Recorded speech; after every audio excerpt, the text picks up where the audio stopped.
आगामी परीक्षाओं के दृष्टि से अति महत्वपूर्ण करंट अफेयर्स के एमसीक्यूज फॉर्म के इस नए वीडियो में आप सभी लोगों का एक बार फिर से बहुत बहुत स्वागत है। और पिछली वीडियो की बात ही इस वीडियो में मैंने ऐसे महत्वपूर्ण प्रश्नों का चयन किया है आप लोगों के लिए जो आपके आगामी एग्जाम की दृष्टि से बहुत ही ज़्यादा महत्वपूर्ण हो सकते हैं। चाहे आप एग्जाम देने वाले हो LT ग्रेड का, GIC GDC का, UPPSC के या असिस्टेंट प्रोफेसर का। डिटेल वीडियो ऑलरेडी अपलोड किया जा चुका है। अगर उसे आपने नहीं देखा तो उसका लिंक आपको डिस्क्रिप्शन बॉक्स मिल जाएगा, तो उससे भी जाके आप देख लीजिए क्योंकि आप जानते हैं कि इस वीडियो में हम केवल बात करेंगे आपके समय को बचाते हुए केवल जो इम्पोर्टेंट MCQs हैं। तो साथ ही साथ आप अपना मूल्यांकन करते जाइए कि कितना रेडी हैं आप आगामी एग्जाम को लेकर के करंट अफेयर्स की दृष्टि से। तो दोस्तों पहले क्वेश्चन की हम बात कर लेते हैं। बहुत महत्वपूर्ण, बहुत ज़्यादा चर्चा में रहने वाला प्रश्न है और ये संभावित एग्जाम में आपको मिल सकता है कि उपराष्ट्रपति पद हेतु NDA उम्मीदवार निम्नलिखित में से किसे घोषित किया गया है। तो NDA, आपको मालूम होगा कि अभी हाल ही में उपराष्ट्रपति जो हमारे उपराष्ट्रपति जी थे उन्होंने इस्तीफा दे दिया था। इसके कारण ये पद खाली और इसका चुनाव होना अभी सितंबर में प्रस्तावित है। तो NDA और इंडी गठबंधन दोनों ने अपना उम्मीदवार अलग अलग से घोषित किया। तो यहाँ प्रश्न हमारा जो पूछा जा रहा है वो पूछा जा रहा है NDA उम्मीदवार को लेके। तो NDA ने अपना उम्मीदवार बनाया है CP राधाकृष्णन जी को। ऑप्शन C राइट आंसर हो जाएगा यहाँ पे। तो अगर हमने बात कर ली NDA उम्मीदवार की, तो अब इंडी गठबंधन का उम्मीदवार कौन है इनमें से, तो इसमें इसको भी आप देख लीजिए। उपराष्ट्रपति पद हेतु इंडी गठबंधन उम्मीदवार निम्नलिखित में से किसे घोषित किया गया है। तो इंडी गठबंधन ने अपना जो उम्मीदवार घोषित किया है, जैसे आप लोग जानते हैं, सुदर्शन रेड्डी को। ऑप्शन B यहाँ पे राइट आंसर हो जाएगा। सुदर्शन रेड्डी जैसा आप जानते हैं कि भूतपूर्व जो है न्यायाधीश है। ये किस राज्य से आप कमेंट कीजिएगा। अगला प्रश्न है, संविधान का 130वां संशोधन अधिनियम किससे संबंधित है। बहुत ज़्यादा चर्चा में और बहुत ही ज़्यादा इम्पॉर्टेंट है ये क्वेश्चन, तो इसको बिल्कुल आप देख लीजिए, आपके एग्जाम में आ सकता है। संविधान का 130वां संशोधन, ठीक है, तो ये संबंधित है प्रधानमंत्री और मंत्रियों की गिरफ्तारी की स्थिति को संदर्भित करते हुए। तो ऑप्शन B यहाँ पे राइट आंसर हो जाएगा। अगला प्रश्न, अब अगले जो प्रश्न हम लेंगे अर्थव्यवस्था और व्यापार से लेंगे। आयकर अधिनियम 2025 कब से लागू होगा। जैसा आप जानते हैं कि अभी आयकर अधिनियम 2025 चर्चा में था और इसके लागू होने की डेट इसमें पूछी जा रही है। तो दिए गए ऑप्शन में अगर हम बात करें तो यह अधिनियम लागू हो जाएगा आपका 1 अप्रैल 2026 से। ऑप्शन B राइट आंसर हो जाएगा यहाँ पर। अगला प्रश्न, आयकर अधिनियम 2025 में कर मुक्त आय सीमा कितनी रखी गई है। तो इसमें आय कर मुक्त आय सीमा रखी गई है 12 lakh. Option D right answer हो जाएगा। GST 2 में कितनी प्रमुख दरें प्रस्तावित हैं। तो GST 2 में प्रमुख दरें, जैसा आप लोगों ने देखा भी होगा न्यूज़ में, काफ़ी चर्चा में है और इसके कारण जो अभी तक विभिन्न दरें थी उनको समाप्त किया जा रहा है और केवल 2 ही प्रमुख दरें इसमें रखी जाएंगी, 5% और 18%। तो यहाँ पे ऑप्शन B राइट आंसर होगा। हालांकि इसके अतिरिक्त भी एक दर है, ठीक है, लेकिन उसको प्रमुख दर नहीं के अंतर्गत नहीं शामिल किया गया है और वो है 40% की दर, जो कि चीनी गुड्स वगैरह जो तम्बाकू या अल्कोहल के प्रोडक्ट है उस पर लगेगा वो। तो सामान्यतः या मुख्य रूप से GST 2 में 2 ही दरें हैं, 5% और 18%। और देखिए यहाँ पे दिया गया अगला क्वेश्चन ऑलरेडी हमने डिस्कस कर लिया कि लग्जरी और सिंह गुड्स पर प्रस्तावित GST दर कितनी होगी। तो ये होगी आपकी 40%। ऑप्शन राइट आंसर यहाँ पे हो जाएगा D। अगला महत्वपूर्ण प्रश्न, S&P ग्लोबल ने भारत की क्रेडिट रेटिंग किस ग्रेड में अपग्रेड की है। और तो इसने जो S&P ग्लोबल ने है, इसने अभी हाल ही में भारत की जो पुरानी रेटिंग थी उसमें सुधार किया और अब इसको BBB कर दिया है। तो ऑप्शन B यहाँ पे राइट आंसर हो जाएगा। S&P ग्लोबल ने भारत की क्रेडिट रेटिंग कितनी कर दी है, BBB। पहले ये कितनी थी, तो ये थी BBB-, ठीक है। अगला क्वेश्चन इसी संबंधित ऑलरेडी हम लोगों ने शेयर कर लिया है कि भारत की पिछली क्रेडिट रेटिंग S&P ग्लोबल क्या थी। तो भारत की पिछली क्रेडिट रेटिंग थी BBB-। Option B right answer हो जाएगा यहाँ। एंड अब कुछ प्रश्न हम देखेंगे आपके अंतर्राष्ट्रीय संबंध में। देखिए आपकी लोगों की सुविधा के लिए हमने यहाँ पर जितने भी प्रश्न ले रहे हैं हम, या जो हम करंट अफेयर्स तैयार कर रहे हैं उसको टाइटल वाइज मतलब सेगमेंट के अकॉर्डिंग तैयार करें, जिससे कि आसानी से आप इसको देख सकें। विदेश मंत्री जयशंकर ने अमेरिका को किस विषय पर परप्लेक्सिंग कहा है? तो विदेश मंत्री जयशंकर ने अमेरिका को जिस विषय पर परप्लेक्सिंग कहा है वो है आपका तेल खरीद। ऑप्शन बी यहाँ पे राइट आंसर हो जाएगा। अगला प्रश्न, भारत और रूस ने किस क्षेत्र में व्यापार बढ़ाने की सहमत जो है व्यक्त की है या सहमत जताई है? तो दिए गए ऑप्शन में भारत और रूस ने शिक्षा, पर्यटन और संस्कृति, ये नहीं होगा, इसमें सही राइट आंसर होगा जो अभी हाल ही में चर्चा में था वो होगा कृषि, फार्मा और रक्षा उत्पाद। ऑप्शन ए राइट हो जाएगा। अभी हाल ही में भारत और रूस ने कृषि, फार्मा और रक्षा उत्पादों में व्यापार को बढ़ाने पर इनके मध्य जो है सहमति बनी है। अगला, भारत चीन संबंधों में हालिया सुधार किस क्षेत्र से संबंधित है? जैसा आप लोगों ने देखा होगा कि वर्तमान में भारत और चीन के संबंध सुधरते हुए नज़र आ रहे हैं, और इसमें अगर सबसे बड़ा किसी को योगदान अगर पूछा जाए किसका है तो अमेरिका का है।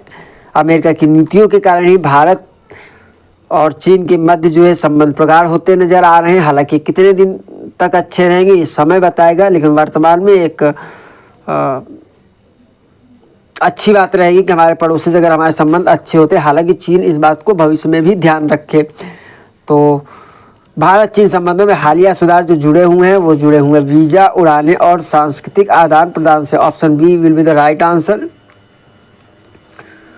एंड अब अगले प्रश्न हम लेंगे विज्ञान, रक्षा और प्रौद्योगिकी से, और इसमें जो पहला प्रश्न हम लोग यहाँ पे ले रहे हैं वो है आईआईटी इंदौर और एसपीआरआई ने किस तकनीक पर आधारित सेंसर विकसित किया है? तो आईआईटी इंदौर और एसपीआरआई ने जिस तकनीक पर आधारित सेंसर विकसित किया है वो है एआई आधारित। ऑप्शन बी यहाँ पे राइट आंसर हो जाएगा। अगला प्रश्न इंपॉर्टेंट प्रश्न है, GRS 1915+105 ब्लैक होल में 70 हर्ट्ज एक्सरे झिलमिलाहट किन संस्थानों ने संयुक्त रूप से खोजा है? तो वो संस्थान का नाम बताना है आपको, 1, 2 या 3 जो भी है, जिन्होंने संयुक्त तत्वाधान में मिलकर के GRS 1915+105 ब्लैक होल जो है उसमें 70 हर्ट्ज एक्सरे की झिलमिलाहट का पता लगाया है। तो ये संस्थान है IIT गुवाहाटी, ISRO और पुणे यूनिवर्सिटी। ऑप्शन सी यहाँ पर राइट आंसर हो जाएगा। अगला प्रश्न है, भारत का पहला मानव युक्त अंतरिक्ष मिशन G1 कब लॉन्च होगा? तो पहले तो यहाँ देखिए यही स्पष्ट है कि G1 अगर पूछ लिया जाता है कि मिशन G1 किससे संबंधित है तो यह संबंधित है पहला मानव युक्त अंतरिक्ष मिशन से।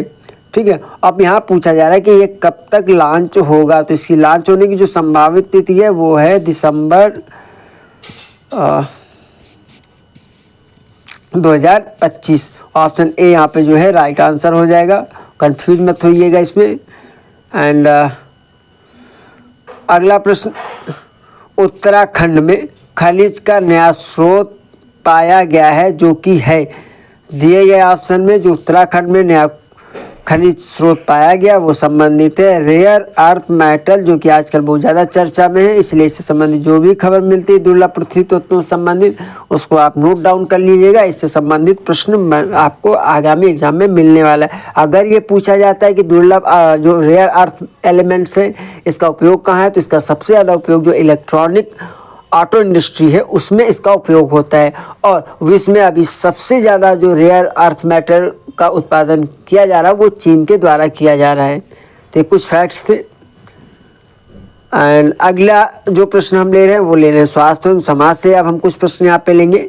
ठीक है, WHO ने किस क्षेत्र में एंटीबायोटिक्स रेसिस्टेंस की चेतावनी दी है? देखिए एंटीबायोटिक रेसिस्टेंस के मतलब जो एंटीबायोटिक्स हैं अगर उनकी प्रॉपर डोज नहीं ली जाती है या उनका इस्तेमाल सही तरीके से नहीं किया जाता है रिकमेंडेड डोजेज और शेड्यूल के अकॉर्डिंग, तो आने वाले समय में धीरे धीरे वो जो एंटीबायोटिक्स है उसका असर शरीर पर होना कम होने लगता है, यानी अगर वो एंटीबायोटिक्स हम लेते भी तब भी हमें रिक्वायर्ड जो बेनिफिट्स मिलने चाहिए, उसके जो रिस्पांस मिलने चाहिए वो नहीं मिल पाते। तो इश्यू को लेकर WHO ने वो एक क्षेत्र है, वो एरिया है जहाँ पर बताया कि यहाँ पर एंटीबायोटिक रेजिस्टेंस बहुत तेज़ी से डेवलप हुआ है और भारत को भी उसने चिताया है कि इस जो एंटीबायोटिक रेजिस्टेंस है उससे सतर्क रहे। तो वो एरिया कौन सा है? तो वो एरिया है आपका दक्षिण अफ्रीका। ऑप्शन बी यहाँ पे राइट आंसर हो जाएगा।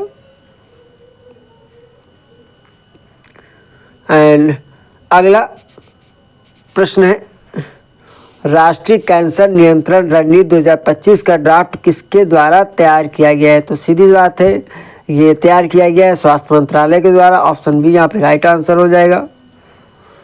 एंड एक अन्य स्वास्थ्य से संबंधित खोज को लेकर महत्वपूर्ण खबर है, IIT मद्रास से संबंधित। IIT मद्रास ने कौन सी हेल्थ टेक डिवाइस विकसित की है?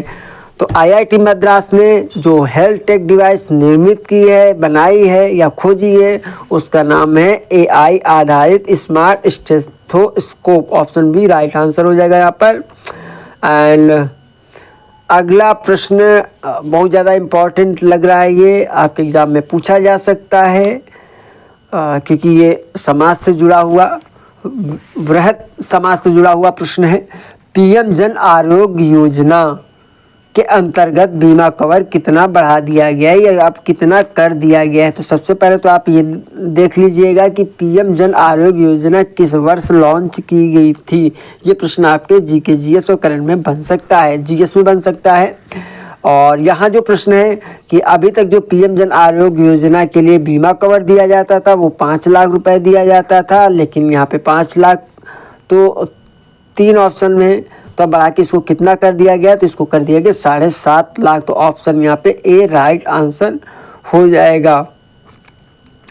अब कुछ प्रश्न हम लेंगे पर्यावरण और कृषि से संबंधित।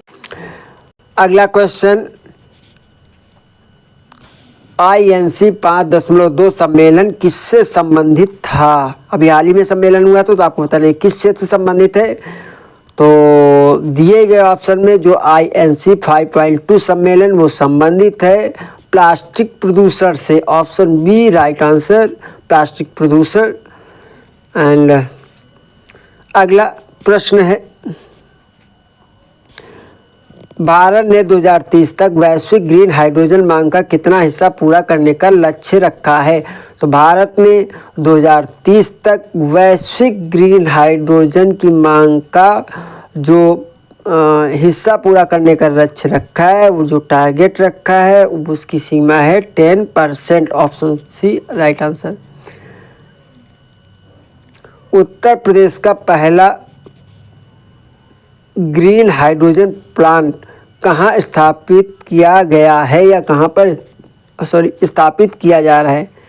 वेरी वेरी इंपॉर्टेंट क्वेश्चन, आप इसको लिख सकते हैं दोस्तों उत्तर प्रदेश की विशेष जानकारी के संदर्भ में। तो उत्तर प्रदेश का जो पहला ग्रीन हाइड्रोजन प्लांट है, और भारत का ये क्या है? दूसरा। अगर भारत का पूछा जाए तो ये कौन सा है? भारत का ये दूसरा है, जबकि यूपी का ये पहला है और ये स्थापित किया गया है दिए गए शहरों में गोरखपुर से।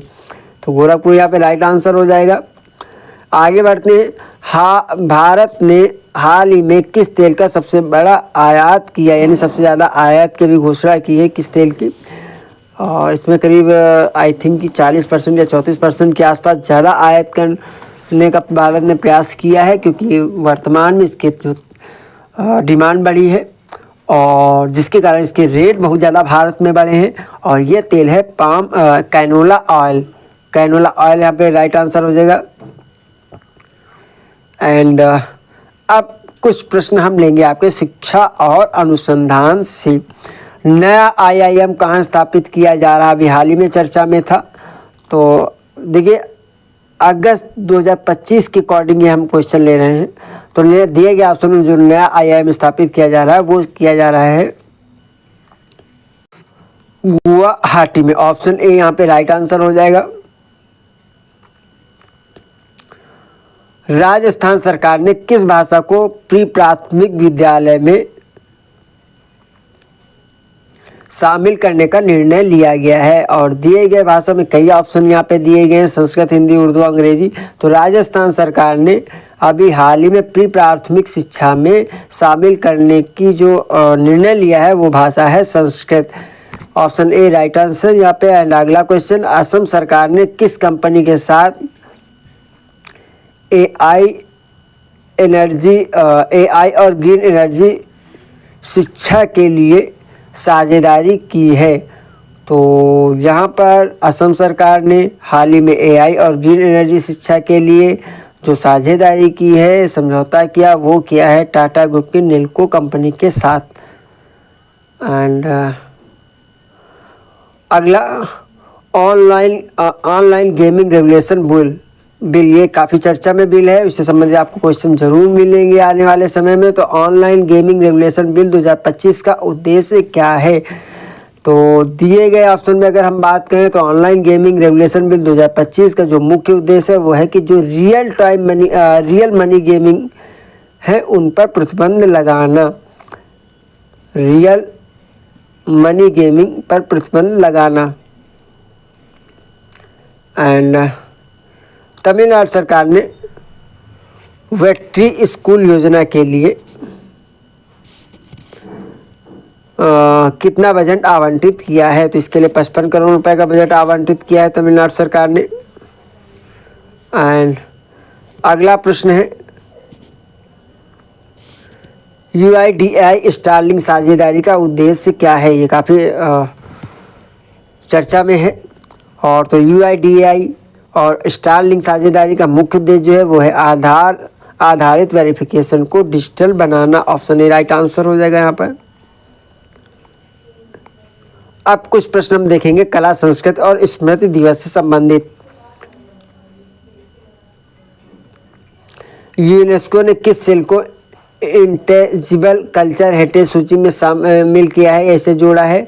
तो दिए गए ऑप्शन में जो कांचीपुरम सिल्क है इसको यूनेस्को ने इंटेंजिबल कल्चर हेरिटेज सूची में शामिल किया है। बिहार के किस लोक नृत्य को संगीत नाटक अकेडमी ने मान्यता प्रदान की है?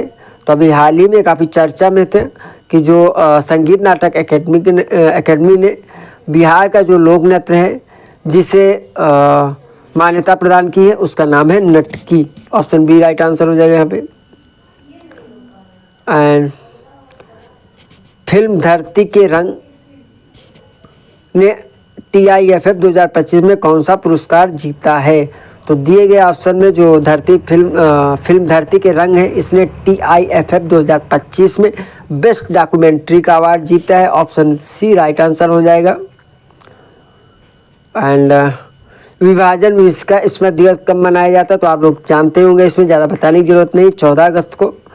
एंड अगला, स्वतंत्रता दिवस 2025 की थीम क्या रही? ये इंपॉर्टेंट क्वेश्चन है, पूछा जा सकता है। तो अभी हाल ही में स्वतंत्रता दिवस 15 अगस्त को मनाया गया था, जैसा आप लोग जानते हैं। तो 2025 की अगर थीम की बात की जाए तो यह रही है विकसित भारत @2047, विकसित भारत @2047 तक विकसित भारत। ऑप्शन हो गया यहाँ पे सही। एंड अगला, नीरज चोपड़ा ने 14 अगस्त 2025 को किस प्रतियोगिता में स्वर्ण पदक जीता? देखिए ये आपके खेल से संबंधित करंट अफेयर्स यहाँ पे स्टार्ट हो गए हैं।